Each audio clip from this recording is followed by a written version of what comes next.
The silence in the briefing room was the kind that precedes either triumph or disaster. Colonel Marcus Webb stared at the satellite images spread across the mahogany table, his weathered fingers tracing the enemy positions marked in red. 36 hours earlier, Bravo Company had gone dark in the mountains of Kandahar. Radio silence. No movement on thermal. The Taliban had them pinned in a valley so narrow that conventional air support was impossible. The rescue window was closing fast. "Sir, we've got a problem," Major Reynolds said, his voice cutting through the tension. "Every available pilot is either grounded for maintenance or deployed elsewhere. Apache crews are in Qatar. The F-16s can't get low enough without risking surface-to-air missiles." He paused, glancing at the other officers. "There's only one pilot left on base qualified for close air support in terrain like this." Webb's jaw tightened. He knew exactly who Reynolds meant. The name had been whispered in corridors, accompanied by snickers and rolled eyes. The pilot who transferred from the Air National Guard 6 months ago. The one they called Bookworm behind her back because she spent more time studying tactical manuals than drinking with the boys at the officers' club.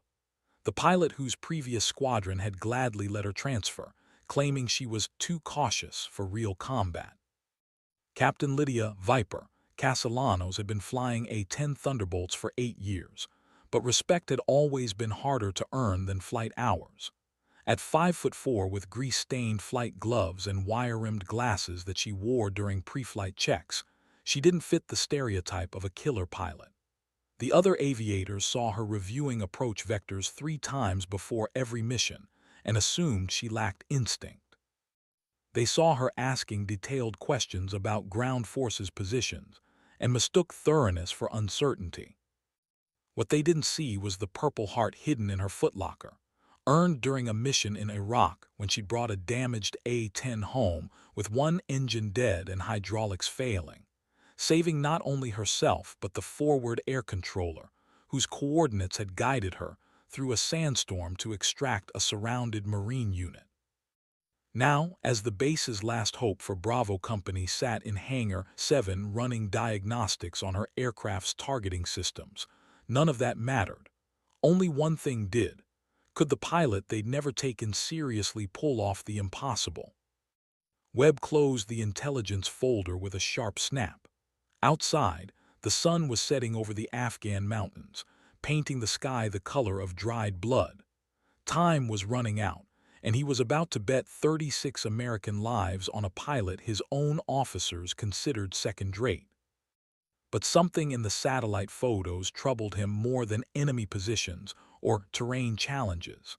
The Taliban forces weren't just holding ground, they were positioning for something bigger. This rescue mission might be walking into a trap that would require more than just technical flying skill to survive. Captain Castellanos finished her aircraft inspection as the base's speakers crackled to life, summoning all available pilots to the briefing room.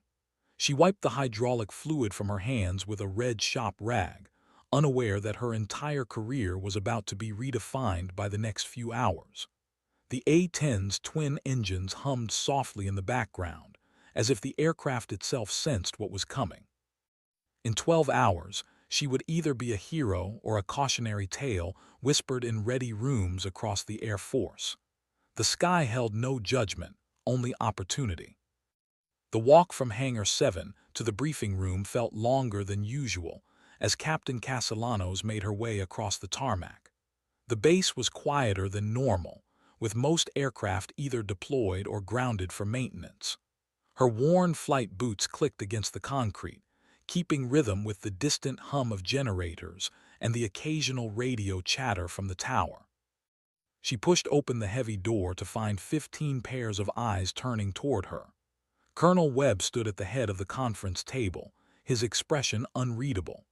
The satellite images were still spread out like a tactical jigsaw puzzle, each piece representing life or death for soldiers she'd never met but was sworn to protect.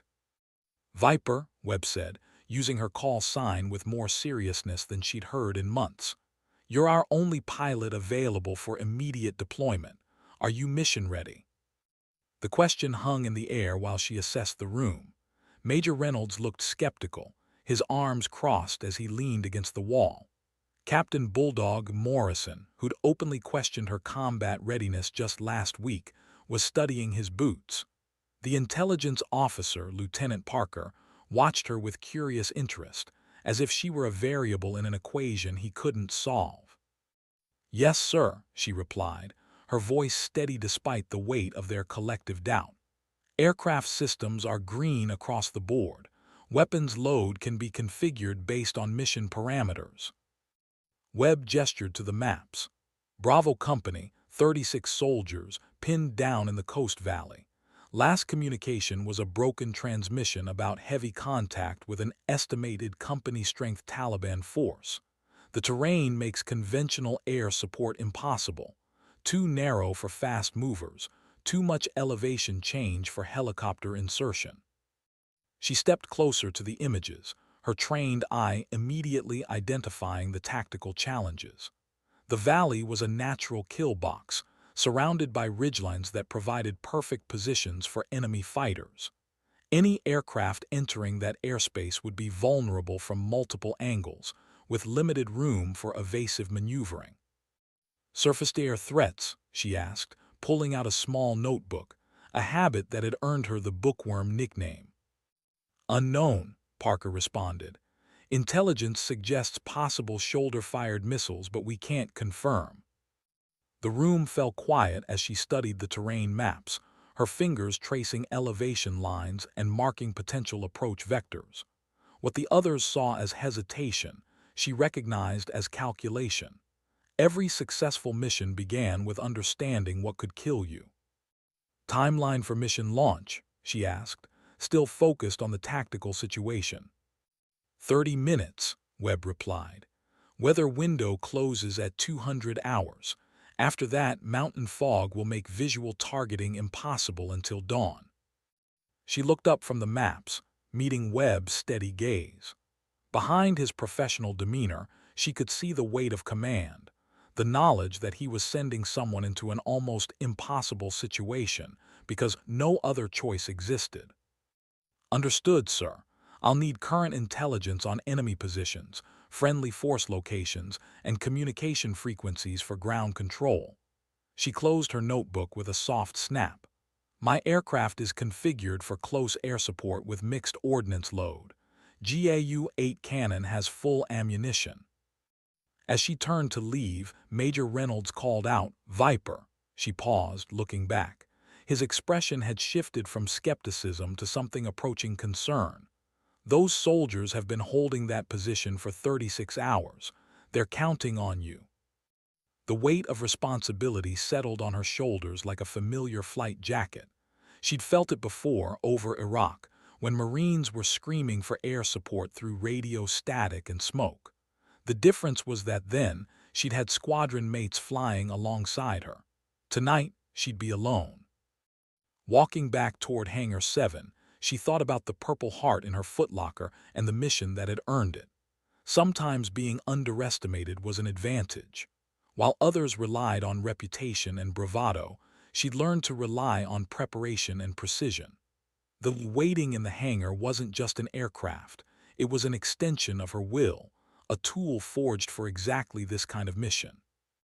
The hangar's fluorescent lights cast harsh shadows across the Thunderbolt's distinctive profile. Twin engines mounted high on the fuselage, titanium bathtub protecting the cockpit, and the massive GAU-8 cannon protruding from the nose like a predator's fang. It wasn't beautiful like an F-16 or impressive like a B-52, but it was built for one purpose: bringing hell to ground targets while keeping the pilot alive. Her crew chief, Staff Sergeant Martinez, was already conducting final preparations. He'd worked on A-10s for 12 years and could read aircraft systems like others read newspapers. More importantly, he'd never questioned her abilities or made jokes about female pilots. Professional competence was the only currency that mattered in his world. "Evening, Captain," he said, looking up from the landing gear inspection. "Heard you got a night mission. Aircraft's ready to rock.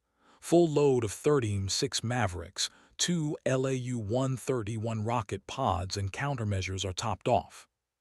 She nodded, beginning her own pre-flight inspection with the methodical precision that had kept her alive through 2 combat deployments. Every rivet, every control surface, every warning light received her attention. The other pilots might think her obsessive, but obsessive pilots lived longer than careless ones. "Martinez," she said while checking the cannon ammunition feed system, "what's the word from maintenance on hydraulic pressure readings?" "Rock solid, ma'am. Changed the filters yesterday and ran full system checks this morning. She'll hold together through whatever you need to do out there." As she completed the external inspection, her mind was already shifting into combat mode.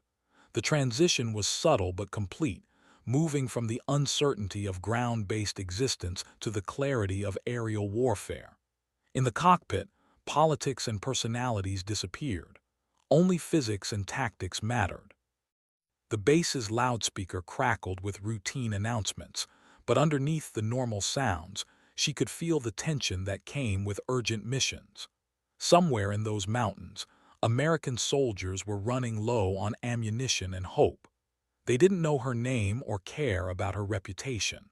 They just needed someone to level the odds. She climbed into the cockpit as Martinez secured the boarding ladder. The familiar embrace of the ejection seat and instrument panel felt like coming home. Her hands moved through the startup sequence with practiced efficiency, each switch and button pressed with the confidence of thousands of hours in the air. Tower Viper 1, requesting taxi clearance for immediate departure. Viper 1, cleared to taxi runway 9. Winds 270 at 15, gusting to 22. Contact departure control on 121.9. The A-10's engines spooled up with their characteristic whine, and she felt the aircraft come alive beneath her. This was what she'd been trained for, what she'd spent 8 years perfecting. Tonight, all those hours of study and preparation would either save lives or fail catastrophically. As she taxied toward the runway, the weight of the mission settled into focus. 36 soldiers were depending on her ability to thread the needle between impossible terrain and enemy fire, to deliver precision strikes in conditions that had grounded more experienced pilots. The tower's final clearance crackled through her headset as she lined up on the runway centerline. The runway stretched ahead like a line drawn between doubt and certainty. Captain Castellanos advanced the throttles, feeling the twin General Electric engines respond with their familiar growl. They accelerated with deliberate purpose, not the explosive thrust of a fighter jet, but the steady power of an aircraft built for endurance and punishment. At rotation speed, she pulled back on the stick, and the Thunderbolt lifted into the Afghan night. The base lights fell away beneath her as she climbed into darkness, navigating by instruments and the faint glow of distant mountains against the star-filled sky. The cockpit's green glow from the multifunction displays created an island of technology in the vast emptiness. Departure control, Viper 1 airborne, requesting vector to Coast Valley. Viper 1, fly heading 95, climb and maintain flight level 150. Contact AWACS on 279.4 for mission coordination. She banked east toward the mountains, the aircraft responding to her inputs with mechanical precision. Below, the landscape shifted from the relative flatness around the base to the jagged terrain that had swallowed armies throughout history. Alexander the Great, the British Empire, the Soviet Union, all had learned hard lessons in these mountains. The AWACS controller's voice cut through the static as she switched frequencies. Viper 1, Overlord, we have you on radar. Be advised, last contact with Bravo Company was grid 340-1287. No further communications for the past 4 hours. 4 hours. The situation had deteriorated while she was preparing for takeoff. Her jaw tightened as she processed the implications. Radio silence in a combat zone usually meant one of two things. Either the unit had been overrun, or they were so heavily engaged that communication was impossible. Overlord Viper 1, What's the status on search and rescue assets? Negative on SAR. Two Chinooks were turned back by heavy ground fire at 21:30 hours. You're the only asset available for immediate support. The weight of isolation settled over her like a familiar companion. She'd flown alone before, but never with so much hanging in the balance. The A-10's navigation system showed 20 minutes to the target area, 20 minutes to plan an approach that would either save lives or add her name to the casualty reports. She pulled up the tactical frequency and keyed her radio. Bravo 6, this is Viper 1 inbound your position. Respond if able. Static filled her headset for long seconds before a weak voice broke through. Viper 1, this is Bravo 6 actual. Jesus, we thought nobody was coming. The relief in the ground commander's voice was palpable, but underneath it she could hear the strain of prolonged combat.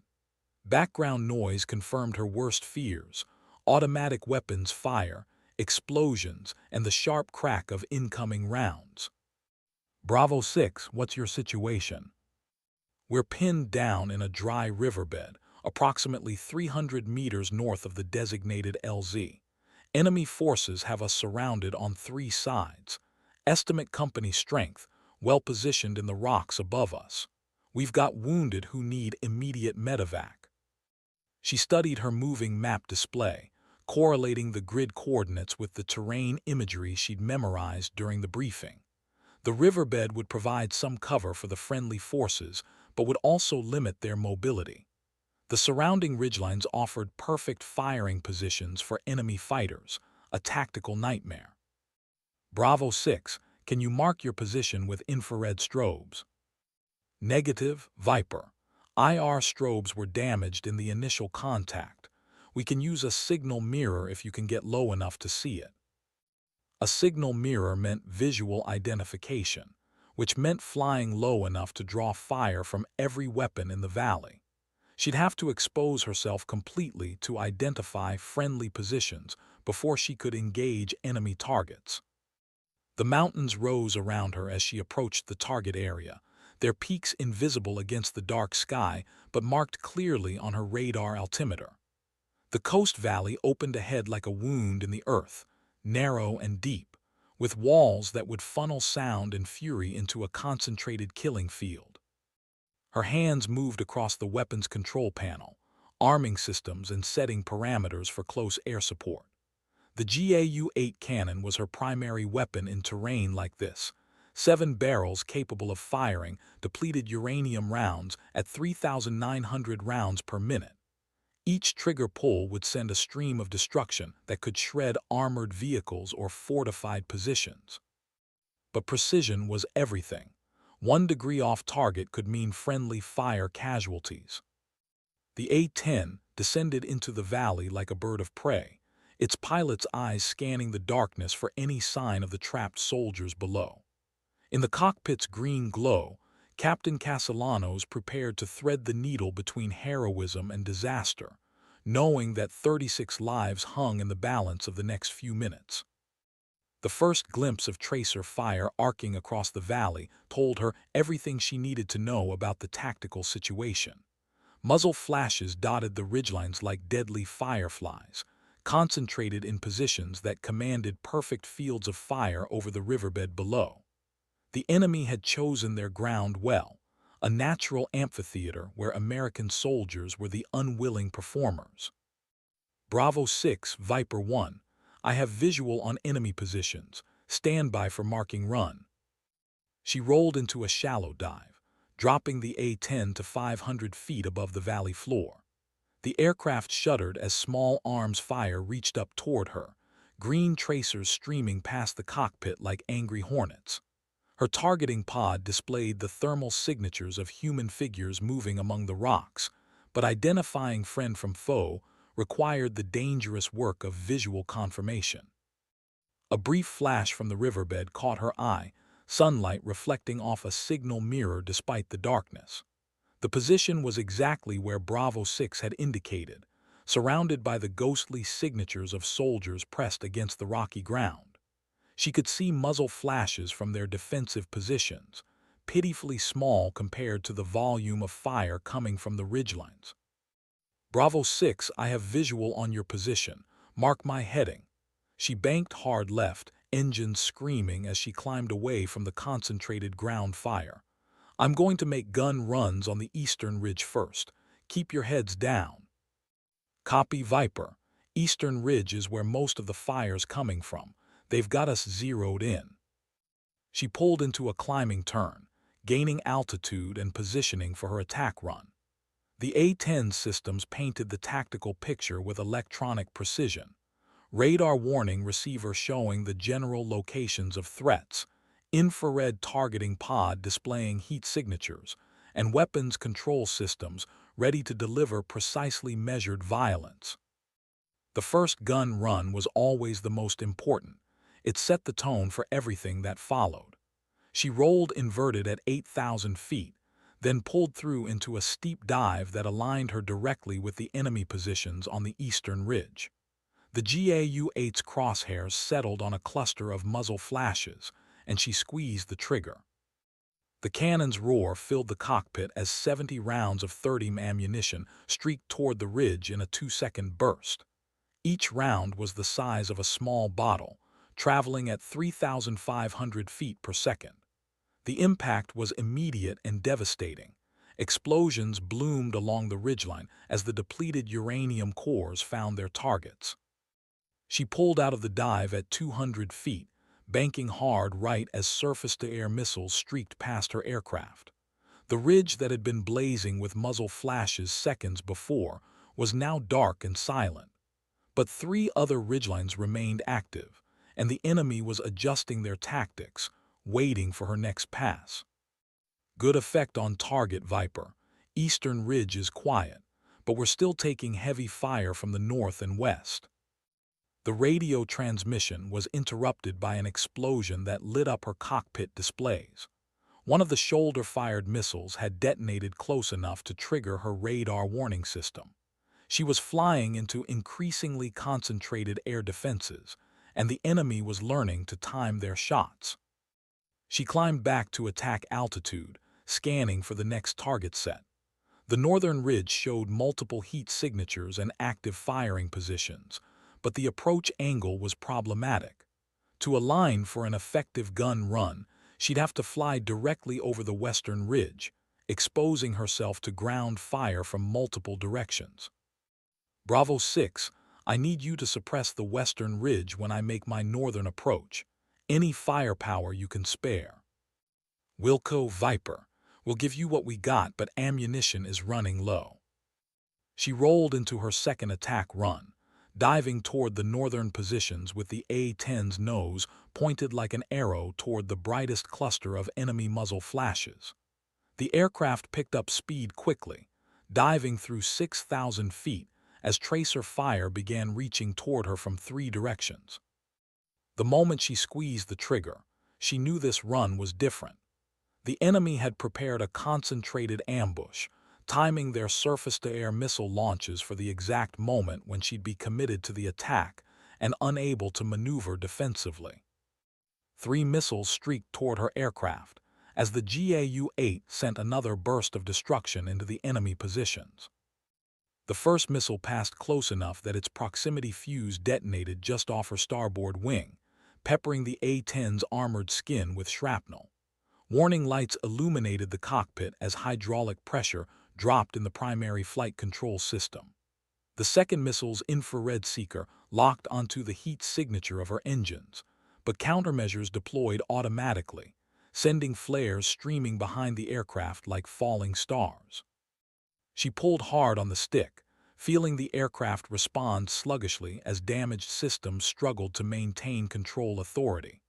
The third missile missed completely, streaking past to explode harmlessly against the valley wall. But the damage was done. She was flying a wounded aircraft in a valley designed to kill intruders. Bravo 6, second gun run complete, multiple secondary explosions on the northern ridge. Her voice remained steady despite the emergency warnings chiming in her headset. Be advised, I've taken battle damage. Assessing aircraft systems. The hydraulic system was compromised but not critical. The A-10 could fly and fight with reduced hydraulic pressure. More concerning was the damage to her targeting pod, which was providing intermittent thermal imagery. Visual targeting would be necessary for the remaining runs. Viper 1, we copy. The northern ridge has gone quiet, but the western positions are still active. How bad is your damage? She scanned the cockpit displays, categorizing threats and maintaining aircraft control while climbing away from the killing zone. The starboard engine showed elevated temperatures but remained within operational limits. Flight controls were sluggish but responsive. Most importantly, the GAU-8 cannon was undamaged and ready for continued employment. Bravo 6, aircraft is mission capable, beginning attack on Western Ridge. What she didn't transmit was her assessment of the tactical situation. The enemy had shown sophisticated planning and execution, using coordinated fires and surface-to-air missiles in a way that suggested professional military training rather than typical insurgent tactics. This wasn't a random ambush. It was a carefully prepared kill zone designed to destroy exactly the kind of rescue mission she was flying. The Western Ridge presented the most challenging target yet. Enemy positions were dispersed among rocky outcroppings that would provide protection from her cannon, and the approach angle required flying directly through a gauntlet of crossfire from the remaining positions. But Bravo Company was still pinned down, still taking casualties, still depending on her to level the odds. She began her climb to attack altitude, knowing that each successive gun run would be more dangerous than the last. The enemy now understood her capabilities and limitations, and they were adapting their defensive measures accordingly. What had started as a rescue mission was becoming a duel between her aircraft and an entire valley full of well-positioned enemies. In the cockpit's green glow, she prepared for the most dangerous run yet, knowing that failure meant 36 American soldiers would not see another sunrise. The A-10's engines climbed steadily into the night, carrying their pilot toward a moment that would define not just the mission, but her entire career. The Western Ridge looked different through her targeting display, not just a collection of heat signatures and muzzle flashes, but a carefully constructed defensive position that had been planned for weeks, possibly months. Machine gun positions were sited to provide interlocking fields of fire. Mortar teams were positioned in defilade behind rock formations, and surface-to-air missile crews had clear sight lines across multiple approach vectors.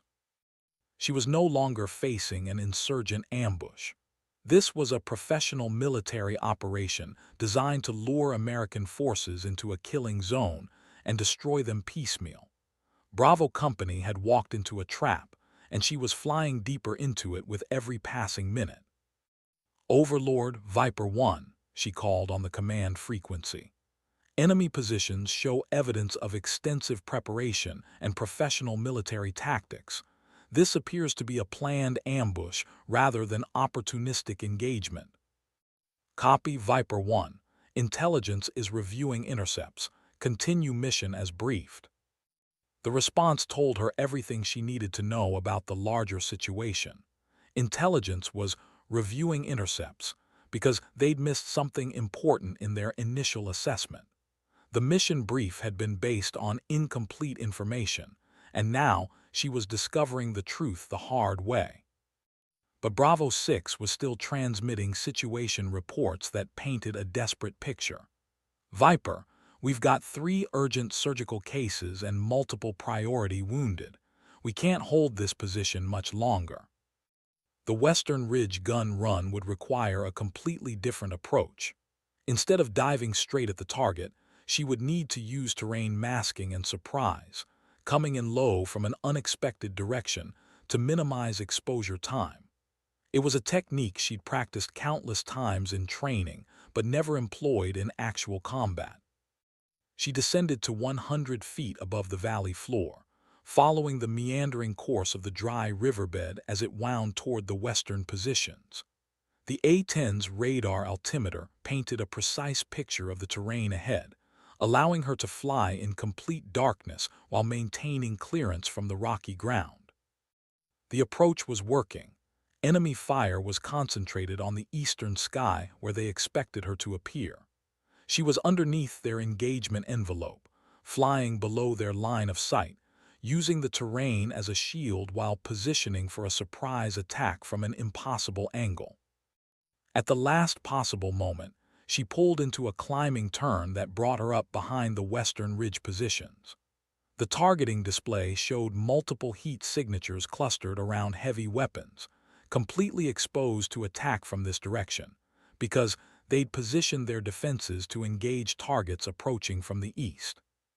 The GAU-8 cannon roared for the third time, sending 80 rounds of depleted uranium into the heart of the enemy position.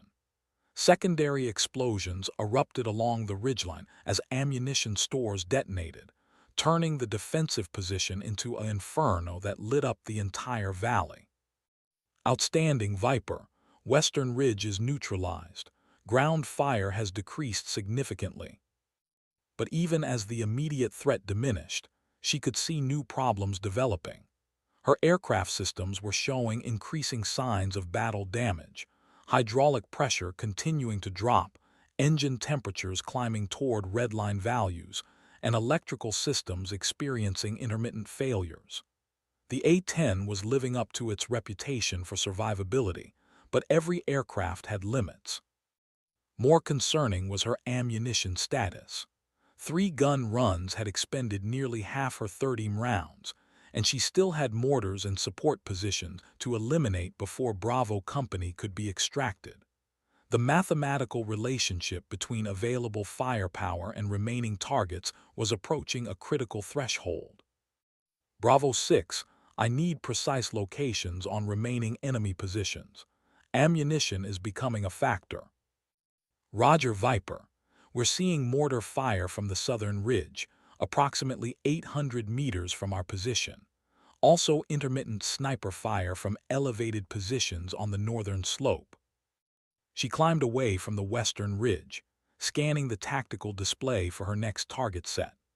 The southern ridge was the most distant from friendly positions, which would allow for maximum employment of her remaining ordnance without risk of fratricidal casualties. But it was also the most heavily defended, with multiple surface-to-air missile positions that had been silent during her previous runs. The enemy was learning, adapting, waiting for her to commit to an attack run before revealing their capabilities. Each successive engagement would be more dangerous than the last, as they refined their understanding of her tactics and timing. As she positioned for the 4th gun run of the night, she realized that this mission had become something more than a rescue operation. It was a test of everything she'd learned about combat flying, tactical thinking, and the thin line between heroism and catastrophe.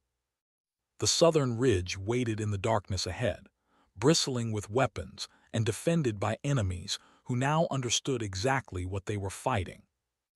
The 4th gun run revealed the true sophistication of the ambush. As she rolled into her attack dive, targeting the mortar positions on the southern ridge, the entire valley erupted with coordinated defensive fire. Surface-to-air missiles launched from concealed positions she hadn't previously identified, while concentrated machine gun fire created a web of tracers designed to channel her aircraft into a predetermined killing zone. They had been waiting for this moment, allowing her to eliminate the more obvious positions while preserving their most capable assets for a final, coordinated engagement. The realization hit her with crystalline clarity as she watched 4 missiles streak toward her aircraft from different compass headings. This wasn't just an ambush. It was a carefully orchestrated trap designed specifically to destroy A-10 close air support missions. Someone had studied American tactics, understood the capabilities and limitations of the Thunderbolt, and prepared countermeasures that exploited every vulnerability. She deployed all remaining countermeasures, chaff and flares streaming behind the aircraft like metallic rain, while executing a defensive maneuver that pushed the A-10's damaged systems to their absolute limits. The first missile detonated close enough to shatter her canopy's outer layer, but the titanium bathtub around the cockpit absorbed the shrapnel. The second missile lost lock on the flares and exploded harmlessly behind her. But the third missile found its mark. The detonation against her port engine sent vibrations through the airframe that rattled every instrument in the cockpit. Fire warning lights illuminated as the turbine section disintegrated, turning 3,000 horsepower into twisted metal and smoke. She pulled the fire handle, shutting down fuel flow, and hopping the automatic extinguishing system could contain the blaze. Viper 1, Bravo 6, we saw the explosion. What's your status? She was flying a single-engine A-10 in a valley surrounded by surface-to-air missiles, with limited ammunition and a damaged flight control system. The tactical situation had shifted from challenging to nearly impossible. But Bravo Company was still pinned down, still taking casualties, still depending on her to complete the mission. Bravo 6, I've lost one engine but remain mission capable, continuing the attack. The lie came easily because it needed to be true. The A-10 could fly on one engine, but with reduced performance and limited maneuvering capability. What had been difficult was now bordering on suicidal. But abandoning the mission wasn't an option, not with American soldiers dying in the darkness below. She aligned for another gun run, this time targeting the missile positions that had damaged her aircraft. The GAU-8 cannon was her only remaining advantage, capable of destroying hardened targets that missiles couldn't penetrate. If she could eliminate the surface-to-air threat, helicopter extraction might become possible. The single-engine approach required completely different tactics. No more aggressive diving attacks or high-speed maneuvering. Instead, she would have to rely on precision and surprise, using her damaged aircraft's limitations as camouflage for her true intentions. She descended to minimum altitude, flying just above the valley floor while tracking the heat signatures of the missile crews. They were repositioning after their successful engagement, moving to secondary positions that had probably been prepared weeks in advance. The level of planning and coordination was unlike anything she'd encountered in previous combat missions. At 200 feet above ground level, she pulled into a shallow climb that brought the missile positions into her targeting reticle. The damaged aircraft responded sluggishly, but the GAU-8's crosshairs settled on target just as enemy muzzle flashes erupted from multiple positions. She squeezed the trigger for what might be the final time, sending the last concentrated burst of 30 ammunition into the heart of the enemy missile battery. The impacts were immediate and catastrophic, secondary explosions as missile warheads detonated, turning the southern ridge into a series of brilliant fireballs that illuminated the entire valley. Bravo 6, southern positions are neutralized. What's your current status? Viper, incoming fire has stopped. We're seeing enemy movement away from our position. Looks like they're withdrawing. The withdrawal made tactical sense. With their prepared positions destroyed and their surface-to-air capability eliminated, the enemy forces were vulnerable to follow-on air attacks. Better to preserve their remaining strength and fight another day than risk complete annihilation. But the victory came at a price she was only beginning to calculate. Her aircraft was critically damaged, flying on one engine with multiple system failures and rapidly decreasing fuel. The nearest friendly airfield was 200 miles away across mountainous terrain that would challenge even a fully operational aircraft. Getting Bravo Company to safety had been the easy part. Getting herself home would test everything she'd learned about flying damaged aircraft in hostile airspace. The radio crackled with a transmission that changed everything. Viper 1, this is Reaper 6-7. We're inbound with 2 Chinooks for emergency extraction. Heard you've been having some fun down there. Helicopter support meant Bravo Company would survive. It also meant her mission was complete, and she could focus on the increasingly urgent problem of aircraft survivability. The A-10's remaining engine was running hot, hydraulic pressure was approaching minimum levels, and fuel consumption had increased dramatically due to the damage. But as she climbed away from the valley that had nearly claimed her life, something had fundamentally changed. The pilot who entered that valley had been fighting for acceptance and respect. The pilot who emerged had proven something far more important, that competence, preparation, and determination were worth more than reputation or appearances. The journey home would be long and dangerous, but she was no longer flying alone. Somewhere below, 36 American soldiers owed their lives to the pilot they'd never taken seriously. And in ready rooms across the Air Force, the story of Viper's Valley was about to change how people thought about what it meant to be a combat aviator. The extraction proceeded with mechanical precision that spoke to years of training and experience. Captain Castellanos orbited overhead as the two Chinook helicopters descended into the valley, their massive rotors beating against the thin mountain air. From her vantage point at 5,000 feet, she could see Bravo Company's soldiers emerging from their defensive positions, carrying wounded comrades toward the landing zones. Reaper 6-7, Viper 1. Valley appears secure but recommend rapid extraction. Unknown enemy strength in surrounding terrain. Copy Viper, will be gone in 10 minutes. You need to get that bird home. The truth of that statement was becoming more apparent with each passing minute. Her remaining engine was running increasingly rough, with exhaust gas temperatures climbing toward redline values. The hydraulic system pressure had stabilized at minimum levels, providing just enough control authority for basic flight operations. Most concerning was her fuel situation. Consumption rates had doubled due to the engine damage, leaving barely enough for the return flight to base. She watched the Chinooks lift off with their precious cargo, two helicopters heavy with soldiers who would see another sunrise because she had done her job. The sight filled her with a satisfaction that had nothing to do with recognition or career advancement. This was why she'd become a pilot, to stand between danger and the people who depended on her protection. Overlord Viper 1, extraction complete, RTB with battle damage. Roger Viper 1, emergency services are standing by. Fly heading 270 direct to base. The flight home became an exercise in aircraft management and fuel conservation. Every control input had to be precise, every power adjustment calculated to maximize efficiency while maintaining adequate performance. The A-10's robust design was keeping her alive, but even the Thunderbolt's legendary durability had limits. She settled into the mental,